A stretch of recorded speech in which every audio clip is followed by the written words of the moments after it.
Hello everyone, welcome to Once Club Weekly. This is our first in a monthly instalment segment of the Watch series. I will be very honest, the title might change, it's a work in progress. But the idea is that we are going to be meeting with Alys Mcmahon once a month, who is from Private Label London, a luxury sourcing and custom watches and fine jewelry company, to really help us navigate the world of, I suppose, luxury watches. Alys is somewhat what we would call an expert in this field, which she should be, I suppose, as commercial director. But today, I suppose what we'll be really doing is going through a very sort of, first steps of what it really means to be selling luxury watches in this way. It's very different to retail, which we will get into. And, if it's something that you have always wanted to be more familiar with, or something that you feel like you could, you have done something in watches before but would love to know a little bit more, this is definitely the series for you. Hi Alys. Hello. Thanks for joining us again. Very happy to have you. Can you see that okay now? Yeah, I can see that perfect. Okay, cool. Amazing. Okay, so as Dominique mentioned, hi everybody. Really lovely to be on board with the Watches series that's been started. So we're Private Label London Dubai. And just to simply put, I mean, our motto is to create, source and invest. And we've just put our Instagram account as well, which we're actually evolving, and we're hopefully you guys will be on the journey with us just to see that evolution. So we're testing a whole load of content and lots of different ways of social media right now. So any thoughts that you have along the way, please also reach out and let us know how you think we're getting on.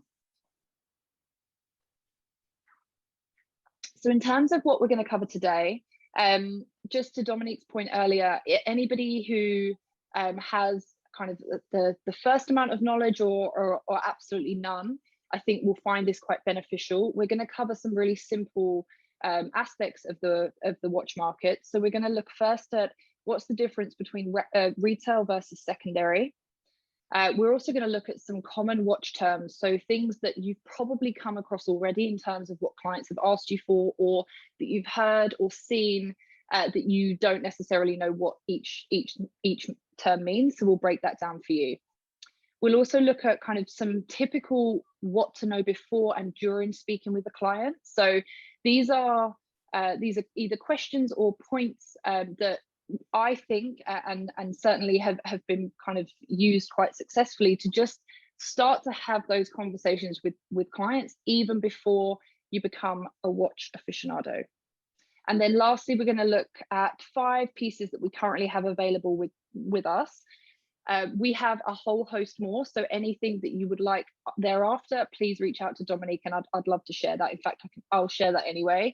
But these 5 pieces that we'll cover today will include just a cross section of some of the range of what we offer, just to give you an idea in terms of conversational points to talk with talk with clients to be able to offer.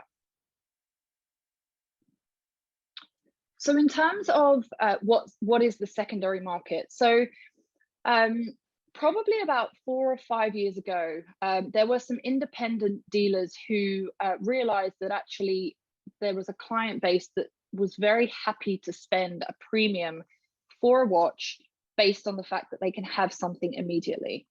Now, the difference between going into a retail store, as an example, say Rolex or Patek Philippe or Audemars Piguet, there's generally a waiting list for real top models. So something that's a real novel piece, or something that may well be in short demand. So as an example, the Rolex Steel Daytona. A piece will just become popular and can become very popular overnight.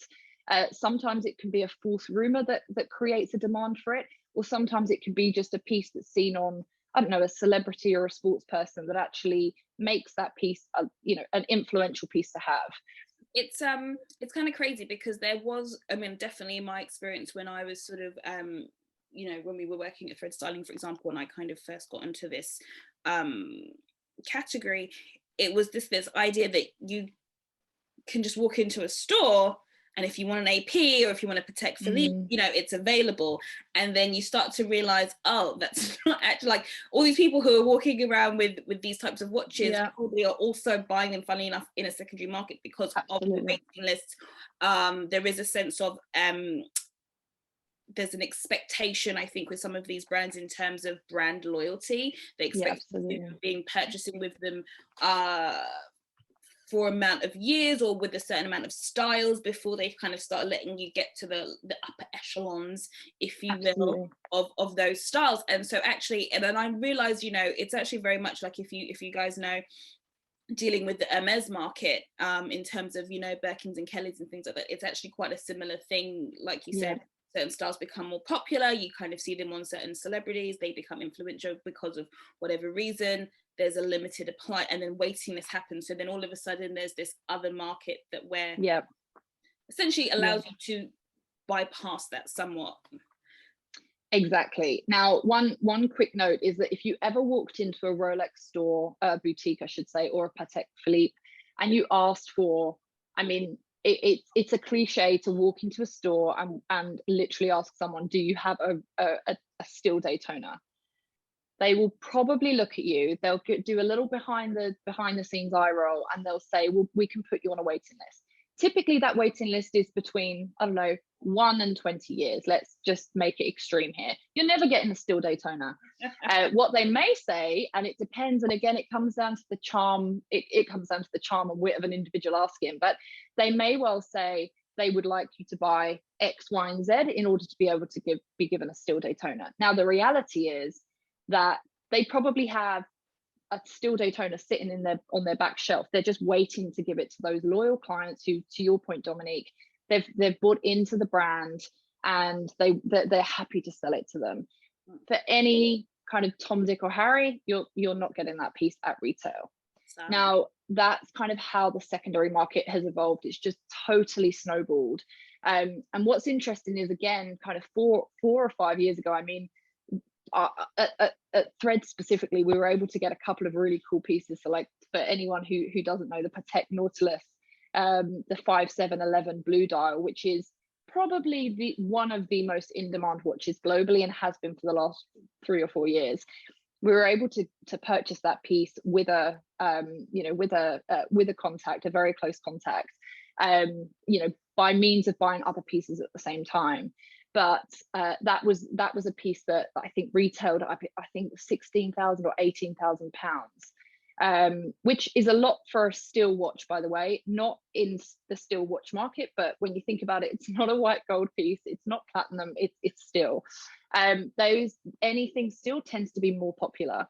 And now they're retailing on the secondary market for between 80 to 90,000 pounds. So, you know, people that were buying them in the early days are certainly sitting on a gold mine. So basically, in short, that market allows you to kind of bypass the wait list, as Dominique said, but obviously with a premium to that. So clients who don't have the inclination to wait, or they just particularly love one style, that's the premise for them purchasing by the secondary market. And who are these people typically, when it comes to secondary market? Obviously private label one, but we're talking about independent dealers, if you want to call, or retailers that are able to source and acquire these pieces. And what type of means in that sense? Is it that they're working with other maybe people who, like, private sellers? Is that kind of how it works? It's a combination. So if you have an authorized dealer, for example, you have someone who has a license to sell that product. Now, typically what these people will do, and there's many people in the chain, right, that have an effect on the entire price of an item. So those dealers they'll be authorized to sell Rolex or Patek, and they'll actually be allocated a certain order. So it might be that they're allocated a couple of 28 mil, so one of the smallest sizes in a Rolex on a date, just for example. They may also get, I don't know, a selection of sizes and styles that are not necessarily the hottest pieces right now. within that entire package that they purchase, they may well get one still Daytona in, for the entire season. Now, what they'll be able to do is, if they wanted to, they could sell that still Daytona piece at a premium, and therefore it doesn't rely on them selling the other pieces. So actually, that's typically why the market's got a whole load of other pieces available in it. Now, that extends right the way through to private dealers who are actually purchasing those pieces. And exactly that point, Dominique, is that it's also made up of a very, very, very large private collector community as well. So these people are, they'll have a piece, they may wear it once or twice, if that, or they might just buy it as an investment to keep in their safe and save it for a rainy day, knowing that, there may be something that kind of peaks. A great example of that, actually, very quickly, is the yellow gold Daytona with green dial, that on the secondary market back in January or February was retailing for around 35 to 38,000. A rumor then was released, and we're not sure whether it came from Rolex or if it was just something that was made up in the secondary market, which does happen, so you have to have your wits about you, which was the yellow gold green dial Daytona from Rolex is going to be discontinued. Overnight, that price doubled. So we were seeing them then on the secondary market for close to 75,000. And we were at a point, we'd actually just sold one for, I think it was obviously before it was double, we'd sold it literally a week before. And I contacted that person and I said, look, if you want to sell your watch, you can make double your money very quickly.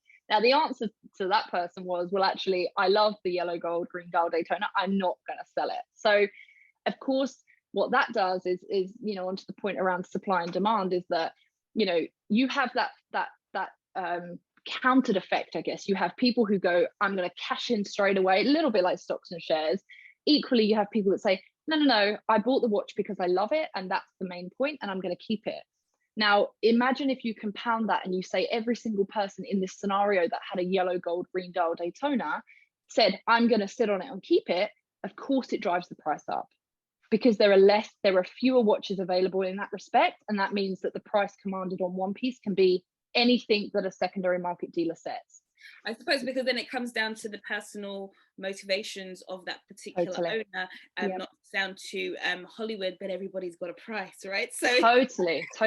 And there are many secondary market dealers who they don't need to sell these pieces. So, just because they have one inquiry to sell, to that point, they don't have to sell it. They can still, name your price, and maybe you'll be close, maybe you won't, but maybe you'll never know and I'll keep it. So it's an interesting one. Stakes are high. It's very, it makes me feel a bit, like excited, like, You know what? This is also why a secondary market is such a cool market to be in, is because you as I say, you have to keep your wits about you. Certainly, I work very closely with Daniel, who set Private Label up, as you guys probably know, but there is enough knowledge and experience within the market and across the secondary market community that you can understand if something is being forcefully pushed up. Right. And then to that effect, just trickling down to a client, we're not afraid to say, do not buy this. It's absolutely wildly overpriced. Yeah. Prices will expect to come down. Typically, a lot of these models that we talk about so frequently, so the Patek 5711, the Still Daytona, they have stayed fairly buoyant even through COVID times. So actually, it is a sound investment if you're willing to pay the money, but I would say that only pay the money as an individual if you really love the piece. That it comes down to that investment value. When I bought my first watch, actually, I was asked, would you buy this for a head or a heart purchase? And it was actually a vintage date just, I should have been wearing it today, vintage date just from the year I was born. And for me, like the guy that sold it to me said, you are a heart purchaser, because it was something that meant well to me. It was something significant in my life, felt like I became an adult. And that's the difference if you're a head or a heart purchase. So we'll go on to talk about when you're talking about this with clients, but try and understand if it's a client that says, I'd love to gift this, or actually I'm looking for a sound investment. They're very different conversations. Very different. And that makes sense. Yeah. Right, so touched on this very briefly, but just just some terms in terms of kind of what to keep in mind when speaking to a client. It can, and I speak from experience because thank you for the compliment, Dominic. I definitely wouldn't say I was an expert yet. I definitely am fanatical though, which is, fanatical expert, same. But I wasn't when I first started. I just knew that I loved them. So anyone who's watching this that absolutely loves watches, then harness that and kind of learn and read. That's the one thing that I would say. I should have put that in here, but top tip: read as much as you can. I can send Dominique over just some key Insta accounts to look for, some cool key blogs that are also very useful. But just as a basic, understand what the key models are per brand. And really, we're talking about Rolex, AP, and Patek. Yeah. Now, obviously, the market extends far and wide either side of that. But they're typically the ones that you can learn quite easily because there is a small selection per brand, so you can kind of get your head around it. So if a client comes to you and asks for a piece, which I'm pretty sure most of you have had this, and if they're not asking you, it means they're getting them somewhere else, and you need to change that. So I would always ask your client what's in their current collection. So if they ask you for a piece, or if you're just curious because you want to start talking about watches, just ask them. Now, whether that's a visual or whether, if you're speaking to guys, for example, they'll generally just give you model numbers. They won't even tell you the brand. But once you get to know the model numbers, you can affiliate the brand very, very quickly. But what I started doing was building a visual collection I actually use Trello for that. So build a visual collection, a board per client, and understand at what points in their life did they get these pieces, if they're open to that. It might be that they said, well, actually, my first watch was a date just 36. My next one was, whatever it might be. Store visuals of it, because then you can start to understand. From that, you can also understand if a client is more open to a specific type of metal. So as an example, Middle Eastern male clients would never typically buy into anything that had gold or a gold alloy in. So things like rose gold and yellow gold are obviously a no-no. Top tip: the majority of them will be steel models. Now, steel across the board is something which is just it's just always much more sellable, I guess. Platinum tends to be very, very heavy, and then obviously white gold is a no-no for that type of client as well. So just you'll start to understand. The next point is that I would, if a client asks you specifically for a watch, I would always ask them if they have asked anybody else. And the reason I say that is because we get many, many requests whereby it's a very tricky model. As an example, it might be a Richard Mille Rafa Nadal model, for example, which is was made specifically for Rafa Nadal. There's a very tiny limited number of them around, and the secondary market of dealers is also very, very small. Things get around very, very quickly. So if you can imagine, if you've asked one sourcer or supplier for this watch, and then you ask another, they're actually feeding up to the same supply overall. So if there's only one in the market and one dealer has it and is being asked by two different people for that piece, they're going to drive the price up. I'm just about to say, doesn't that usually drive the price up? Yeah, because it's the same with Hermes as well. I was going to say Hermes is exactly the same, and I've had that with clients where I've gone to my couple of contacts and they're like, oh, someone's just asked me about this. Yeah. And then I'm just like, and like you said, you do ask the clients, but sometimes the clients don't realize that who they've asked is someone that you know, etc., etc.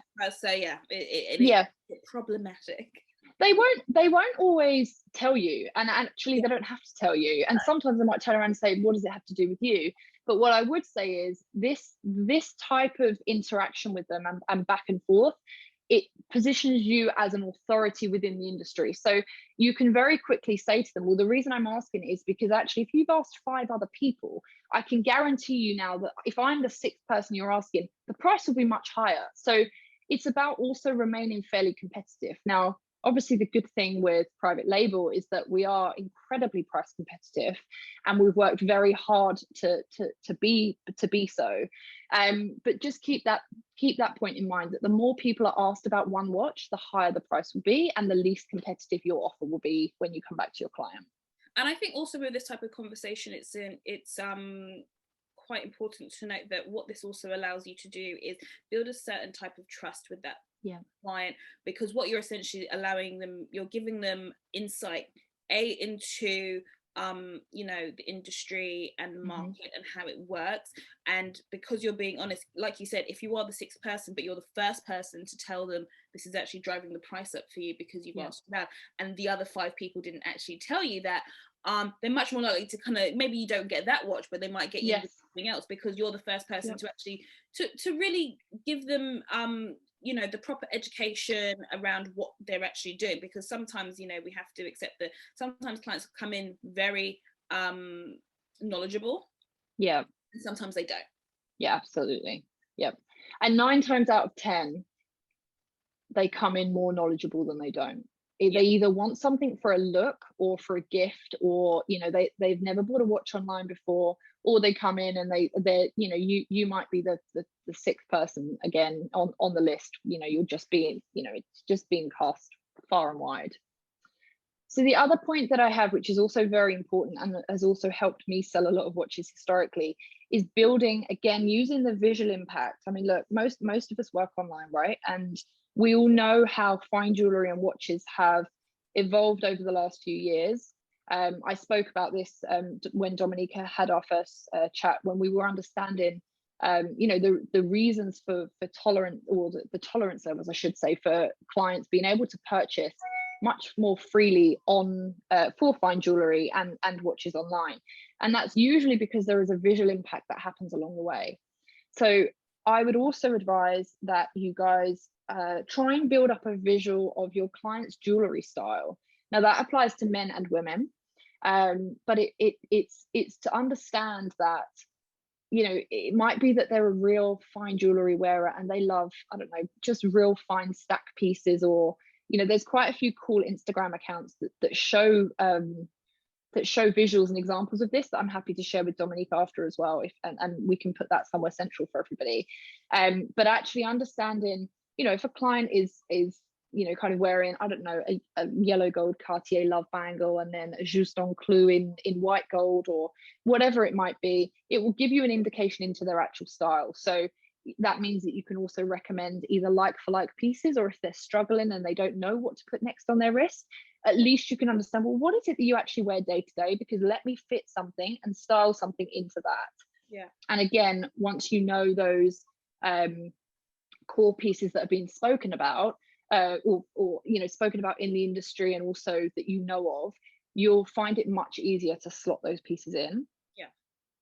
And it allows you to kind of really have, again, it's an authority in terms of what you're doing and how you're selling. But sometimes, you know, there are some pieces that are just extremely hard to secure or to get, and this is a great way to say, maybe not this time, but you might love this in the meantime. Especially like what you said, you're working with a client who's a heart purchaser. If you absolutely, you know what I mean, if they're purchasing with their heart, or they're purchasing with their, you know, for their style first, as opposed to the investment. And it may also be that a client is, I don't know, plays a lot of sport, so actually, you know, giving them, you know, offering them a rose gold Patek with a diamond bezel 7118, for example, how well is that going to fare? I mean, they are hard wearing, but rose gold is a soft metal, so it's going to scratch easier than, say, an AP offshore with a rubber strap, which is much more attuned to being used as a sports watch. So you know, that's what you'll start to discover, to make sure that you're speaking the same language as your client in terms of what they're looking for. The last point, which is also a very important one, so whenever a client asks you for a piece, again, to remain competitive from a price perspective, always ask them if they're open to pre-owned or previously worn, or you know, some clients will only want a brand new piece, so, you know, still stickered, which means it's still got all of its plastic protecting on it. Other clients say, well, actually, I just want the look. I don't really want to spend a huge amount. I know I'm not going to get it in store because it's now a discontinued model, plus there's a wait list. I'm happy to have a pre-owned piece. So that's you know, it's one way of being able to dramatically reduce the price of an item, but equally, again, build trust with your client and be able to make that sale. So common terms. So these terms, as mentioned at the start, I think they'll come up quite a lot for you. And if they haven't come up, you'll definitely have seen one or two floating around somewhere. So when an item is, when you request an item from any supplier, they'll all generally use the same terminology. There may be, you know, a couple of differences, but by and large, this is, you know, these are the words that are used. So if you request an item from a supplier, they will come back and they'll give you a description of an item, and they'll usually say if it's factory. So that's typically if there is something noteworthy on the watch, whereby it's diamond encrusted or it's got a specific dial, and that just means that it's set by the manufacturer. So if, for example, it was a Rolex Datejust with say a diamond bezel, for example, if you saw that picture, you wouldn't necessarily know if it was a factory piece or not. And factory just means that Rolex have made that in-house, and that it hasn't been customized and it hasn't been touched. Full set just refers to how a watch will come. So most watches, especially via private label, will always come full set. That means that it is the watch you are buying, as well as the box, papers, authorization, certificate of authorization, and or authenticity card, depending on what brand it is. But that generally means that it comes with absolutely everything. And most clients who are knowledgeable, if they're buying a watch with you, will ask, is it full set? And that's when you can confirm it with the supplier or whatever. But as I say, most pieces are full set.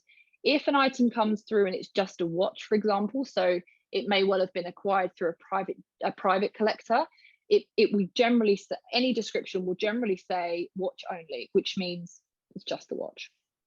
Sometimes that can be a good thing and a bad thing. But I would always try and lean towards full set, just so that you are providing, as an intermediary, your client a full service. Aftermarket is a customization term, so it actually is the counter to factory.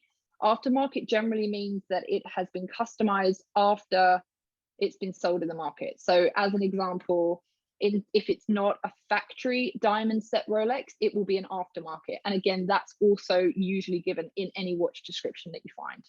So that's sort of usually like when, for example, I sent you that stories of Scott Disick's birthday, and he was looking at all these diamond sort of encrusted watches. That's probably an aftermarket piece. They're always aftermarket. Yeah.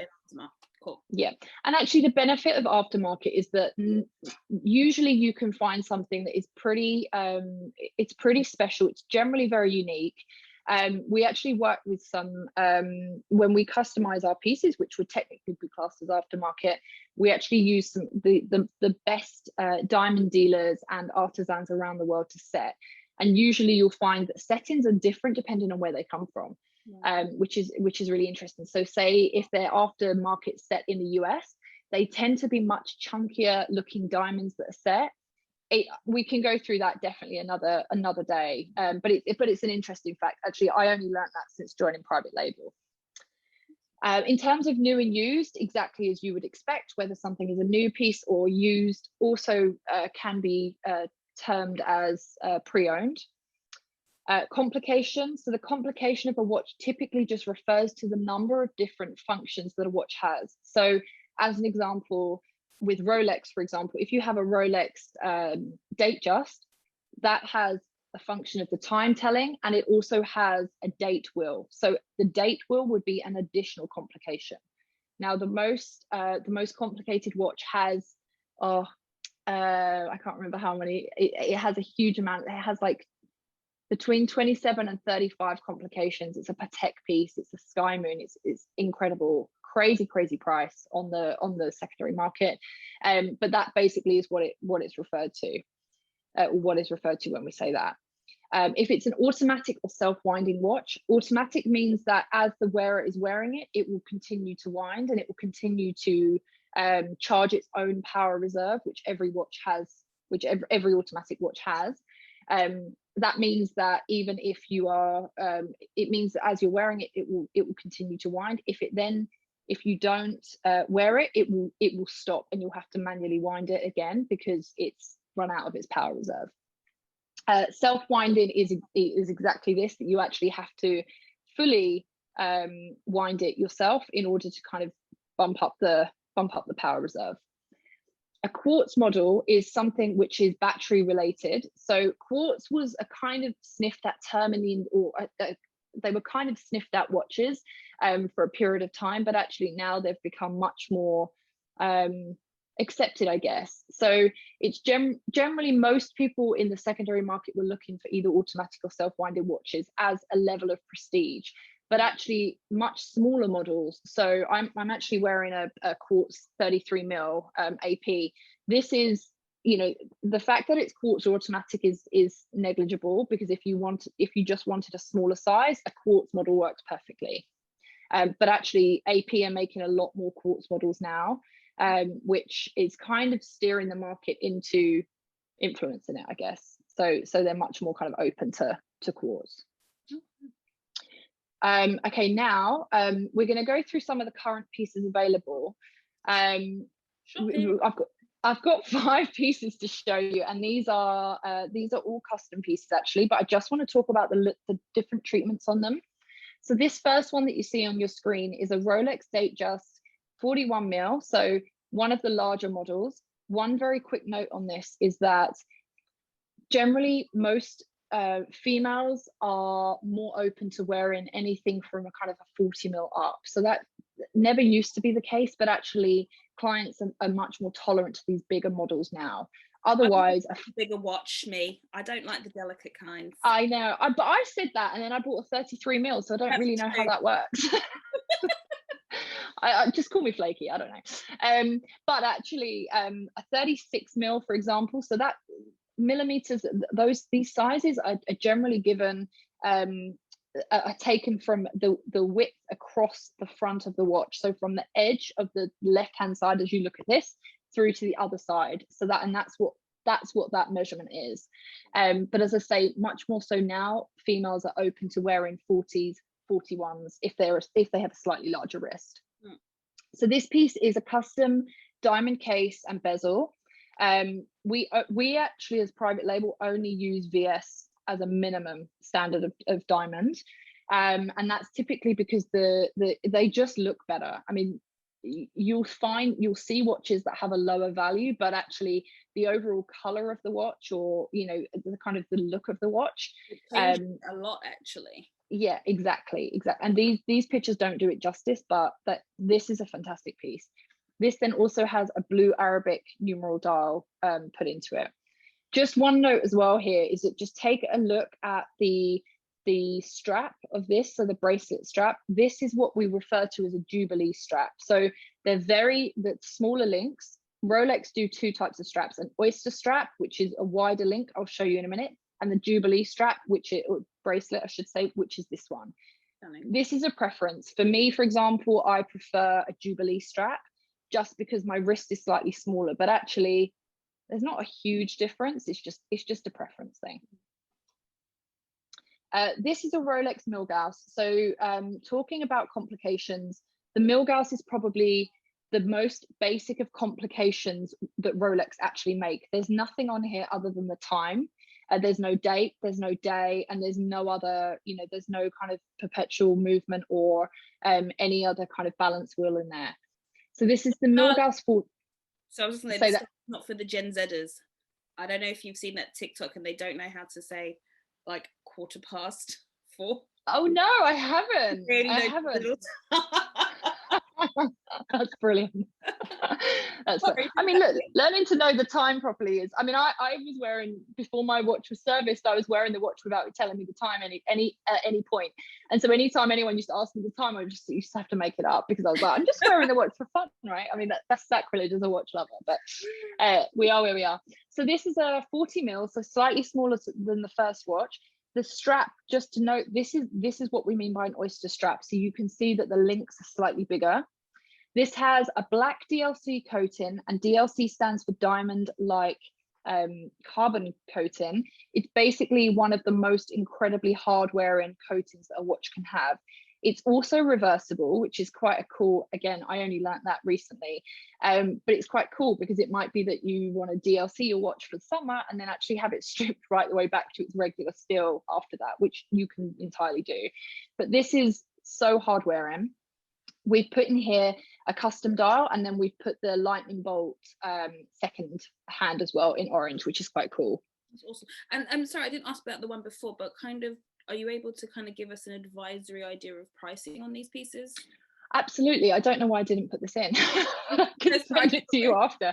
I did that typical retail thing where you don't need to know the price unless you're going to buy it. So this is going to be between 18 and 23,000, just depending on the detail in there. And then this piece is, you're going to test me actually. I'm actually going to send you the prices over. That's fine. But most of these models, except for the AP that we'll see later on, are typically between 15 and 25,000. So we found that there is an acceptance and a tolerance in custom specifically to spending upwards of kind of 15 to 25 as a base. That's an acceptable kind of price that we found. Now, whether that changes, it may, but for now, that's kind of where the sweet spot is.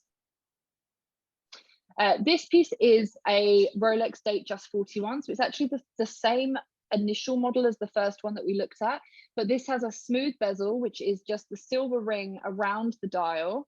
This is a 41 mil, so again, the same size as the first piece that we looked at, and this has just got a very simple green Arabic numeral dial in it. So it's actually a really nice offering to offer a client if they just want a simple dial update on something. They don't want anything too out there. It might be an everyday watch, it might be an evening watch for a man, but this is a really sharp, it's just a really sharp piece. And again, the green dial the pictures don't do it justice, but again, we can actually add any dial in, but this is quite a nice piece to wear. So we then have, so this is the AP Royal Oak. This is a 41 mil, and this has a diamond baguette bezel, and again, the diamonds of VS. This is a very, very cool watch, but it's a fairly chunky piece to wear. You know, you're saying something when you're wearing this. It has a DLC coating, so again, really hard wearing metal covering that's been applied, and again can be removed. But this bezel actually, there's a lot of weight of diamonds within this bezel, so it's a really cool piece. It's very, very special. Quite a large. That's very different. You know, that's quite a large diamond for a watch. Yes, exactly. And this would be close to 50,000. Wow. So this is, you know, that again, there's a lot of weight in those diamonds, which is, you know, again, you could get a cheaper version, but you'll have a lower grade of diamond within that's used.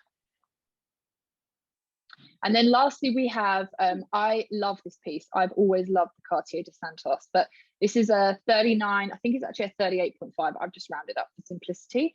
But it's a 39 mil diameter, and then I think it's actually it's also the large size. So a lot of these pieces, especially from Cartier, come in small, medium, large. This is large, works for females and males, also works for a smaller wrist. So if I was buying one of this style, I would also buy the size large, because it's just a cool weighty piece. This has a full diamond case and a bracelet strap, and it's actually set on black DLC. So we carbon coated this, and then we set it with diamonds as well. And it's also got a black diamond pave dial, which is this is a pretty cool piece. Very, very easy to wear, and they're actually, the profile of this watch sits very low, so it's quite a nice. You can actually wear this without feeling like you've got a watch on, which could be a good thing and a bad thing. You know what I like about it as well? It has a I'm getting like an exotic skin type of feel, right? It kind of feels a little lizard, almost like, you know, at first glance it could have been like leather, but it's not. It's very it's very chic. Yeah. It sort of looks a little bit like shagreen or something. Yeah, I like that. It's really cool. We actually do a version of this with white diamonds as well, but I thought I just wanted to show you the black DLC and black diamond set piece, because it's just a cool piece. Very. And I think that concludes all of our pieces. Awesome. Thank you so much. So much information, but really no, I don't mean it like that, but I just mean it's so incredible. There's this whole idea of like, oh, you just go in and get a watch and and there's so much, you know, levels to it, and I think this is a really great introduction into what that looks like, you know, because once you start kind of going into this arena, there is an expectation that you know what you're talking about, and obviously you Right. want to know what you're talking about as well. Yeah. So I think this is a really great way to start talking about clients, and also kind of starting to feel like you are part of the conversation and not kind of catching up. So it will Absolutely. be so exciting to kind of continue to build on this series month on month, and you know, more and more information. But in the meantime, I know that you're someone who, obviously time permitted, are quite happy to speak to anyone who's interested to have a little bit more, if there's something Definitely. they're particularly looking for, or something that they want to at least start to offer their clients if they haven't already. Yep. So what would be the best way to contact you? Through the ŌNCE Club right now, or Yeah, absolutely. Yeah, do it through the ŌNCE Club. I'm really kind of intrigued to see how people get on. So, you know, taking the tips and kind of just the first kind of just taking your first foray in case you haven't spoken about watches so far. But hopefully, this will kind of give you a little bit of a different perspective on how to approach it whilst you build your knowledge. So, absolutely, yeah, feed any questions into the ŌNCE Club, and I'll definitely help you through that. perfect. And we'll also put up your Instagram as well, just so if they want to Mhm. sort of have more um access to kind of visual concepts and what that looks like at the time being. You guys have great stories and great product that you're always showing, so it's always exciting to kind of just keep that in mind, and to know what's going on, basically. Definitely, definitely. Cool. Well, thank you so much. This has been amazing, and I'll see you in a month, babe. Fantastic. See you then. Thank you. Bye. Take care. Bye. Bye.